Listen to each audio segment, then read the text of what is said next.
But let me ask you, will you accept the jury's outcome, their verdict, no matter what it is? Yes. And have you ruled out a pardon for your son? Yes.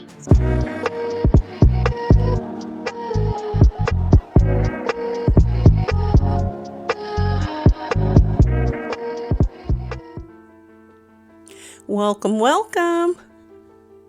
I am Dena, and you are tuned into another discussion with Dena. Hunter Biden, who was convicted by a jury in Delaware in June of unlawfully possessing a gun, is trying to avoid a second criminal trial this year. He's charged in California with allegedly scheming to avoid paying at least $1.4 million in income taxes. But in a surprise move ahead of jury selection today, Biden's attorneys acknowledged the evidence is overwhelming and offered for Biden to plead guilty.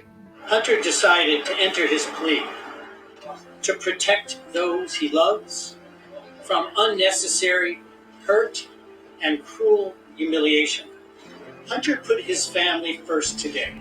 An unorthodox, unexpected move in the federal court system where guilty pleas typically come with plenty of warning, and only after negotiations and agreement with the prosecutors. Among the many things that were unusual today is the fact that it appears that what Hunter Biden is offering is to plead guilty to all the charges, but in exchange for nothing.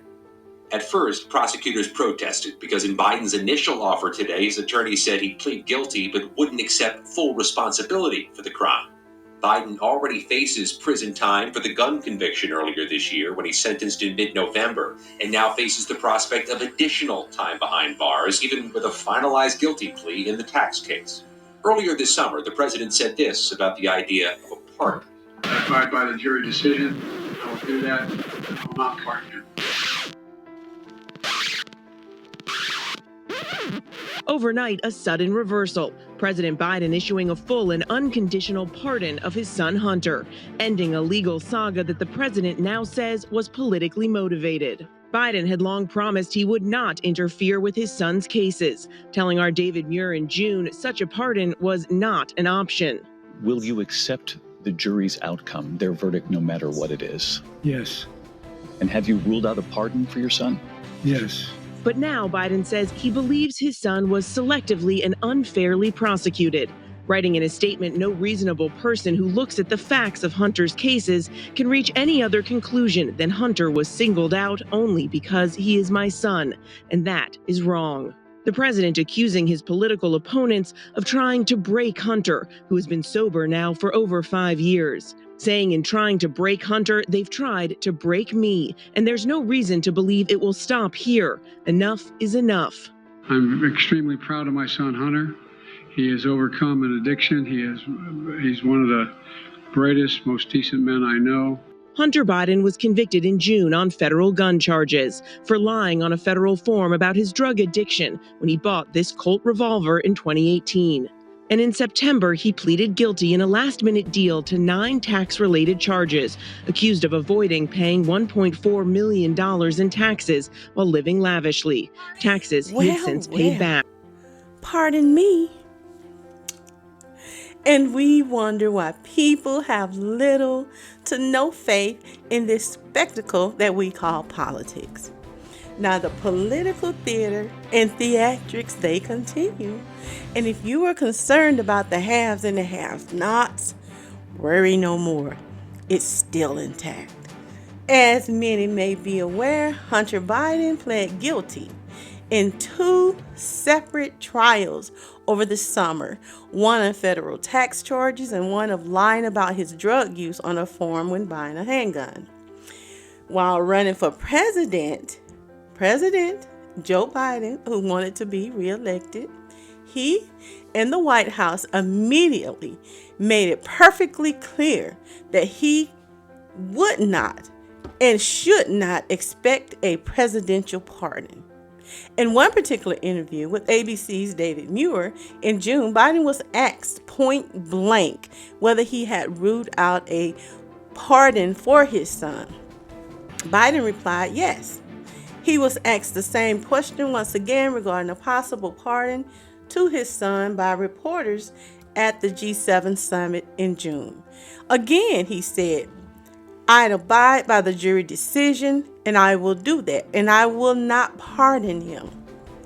So tell me why he come in my 6th year, oh boy. Tell me why come on Sunday the president issued a sweeping pardon of his son, Hunter Biden. But not just any old pardon. It was so carefully crafted, it protects him from any future endeavors to try and prosecute him. Biden's pardon covers any crimes committed by his son over almost an 11-year period from January 1st, 2014 to December 1st, 2024. Never has a president pardoned his son, and what makes it even more unique is that Hunter was not due to be sentenced until later on this month. Even the U.S. Justice Department called it highly unusual for a president to pardon someone before they are even indicted, convicted, or sentenced for a federal offense. But while you're pardoning, could you also do that for Assata Shakur and a couple of others that actually deserve to be pardoned? I do not ever want anyone to even attempt to try to convince me. Well, I guess you would be convincing yourself that those in power do not use their positions in office to help their own. We've seen it several times. We try to deny it, but we know that it's factual. We are the only group that does not practice this or comprehend the need to practice this. Politics and politicians have always used their power against or to assist whom they please, whom they choose, what they consider important. And Biden further proves he is no exception to this rule. Am I surprised? Certainly not. Only surprised he waited this long.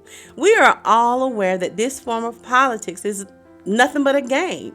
Not a good game, not even a wise game, but one that is beneficial to the one or ones most able to convince the majority population to cast a ballot on behalf of him or her.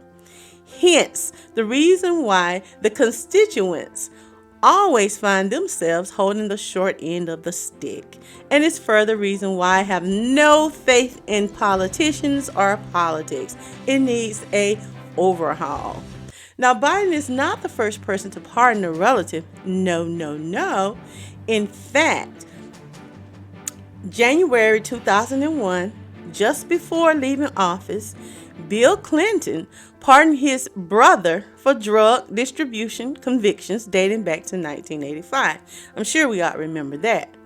And Donald Trump pardoned Charles Kushner. And who is that, you say? Well, he's just the father of his son-in-law, Jared Kushner. And in December 2020, he was accused of making false statements during an investigation, witness tampering, and tax evasion. Yep. And just a reminder, this is the same Charles Kushner the president-elect has chosen as his nominee to be U.S. ambassador to France. A move which apparently has some in Paris looking at him sideways. I have no faith in politicians at this point to further any agenda except their own and their cronies.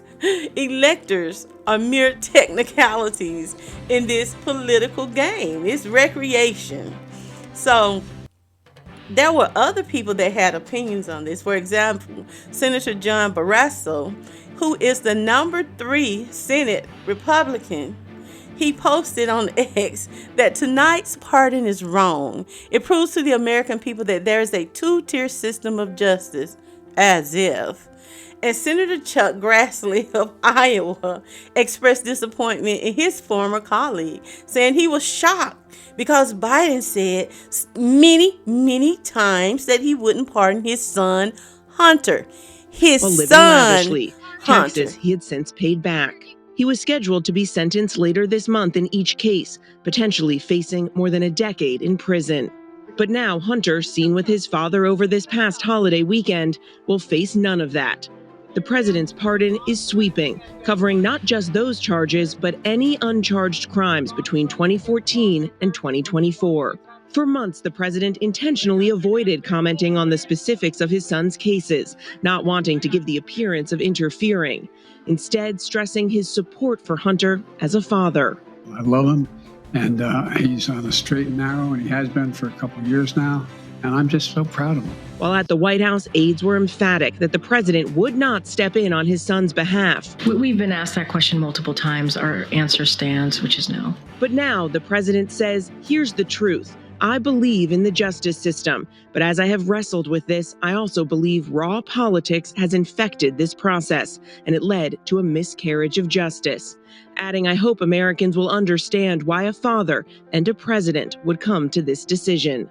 The about face comes just weeks before President-elect Donald Trump is set to take Justice office. Department Trump now has in a vowed statement and a retribution. post, Trump says the pardon is the abuse and miscarriage of justice here, while in a statement his spokesman argues the president's move underscores Trump's claims that the Justice Department has been weaponized, saying, quote, that must be fixed, and saying that is what Trump intends to do when he returns to the White House. And there is an argument that he could have done something much more limited, meaning granting him clemency.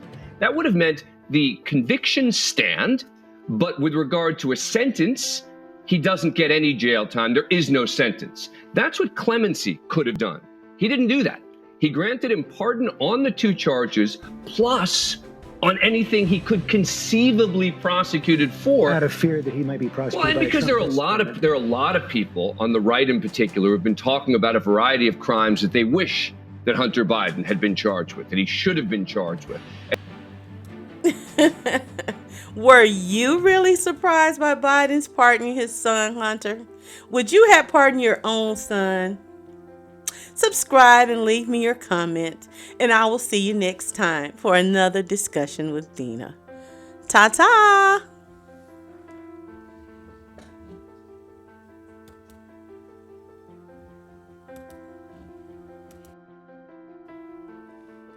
This concludes your daily discussions with Dena. Join us Monday through Friday at 12:30 p.m. Like, share, subscribe, and leave a comment.